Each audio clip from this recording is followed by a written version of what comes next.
বর্তমান সমাজে যুব সমাজের এত অধঃপতন হয়েছে, শুধুমাত্র ছেলেরা তা নয়, ছেলে মেয়ে উভয়ের এত অধঃপতন যা ভাষায় প্রকাশ করা যায় না। আগে শুনতাম ছেলেরা মদ খায়, গাঁজা খায়, বিড়ি খায়, মা বাবার সাথে খারাপ আচরণ করে। এখন যা শুনতে পাই সেটা তো আশ্চর্য জিনিস।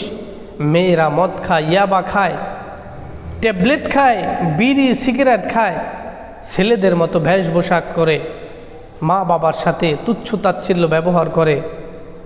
এখন শুধু যুবক ছেলেরা শুধু এমন নয়, যুবক যুবতী উভয় সমাজের ভিতরে এমন হয়েছে যে মা বাবাকে তারা তুচ্ছ তাচ্ছিল্য কথা বলে, তাদেরকে নিজের নেশার টাকার জন্য তাদেরকে বাধ্য করে, তাদেরকে মারধর করে, গালবন্ধ করে। ছেলে মেয়ে উভয়ে পরিবারটাকে তছনছ করে দেয়, অশান্তিতে ঘরের ভিতরে একটা জাহান্নামের প্রকোষ্ঠ বানিয়ে দেয়।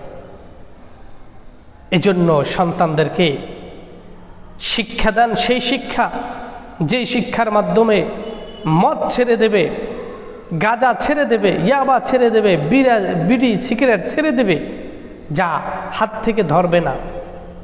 বর্তমান সমাজে শিক্ষা ব্যবস্থা কি হয়েছে সকলেরই জানা আছে। এজন্য যাদের সন্তান রয়েছে, উঠতি বয়সের যুবক যুবতী, তাদেরকে কন্ট্রোল করুন। না হয় এর জন্য দায়ী কিন্তু শুধু ছেলে মেয়ে তা নয়, আপনি বাবা মা আপনিও কিন্তু এর জন্য দায়ী থাকবেন। আপনাকেও কিন্তু কাঠগড়ায় দাঁড়াতে হবে, আল্লাহ রাব্বুল আলামিন আপনাকেও দাঁড়া করাবেন। এজন্য আসুন আল্লাহ রাব্বুল আলামিনের বিধান মেনে সন্তানদেরকে লালন পালন করুন, তাহলেই আপনার সন্তান আপনাকেও শেষ বয়সে দেখভাল করবে। মদ গাঁজার জন্য আপনাকে জোর জবরদস্তি করবে না, আপনার সাথে খারাপ আচরণ করবে না। আসুন আল্লাহ তাআলা আমাদের এই বিষয়টা বুঝবার মতো তৌফিক দান করুন।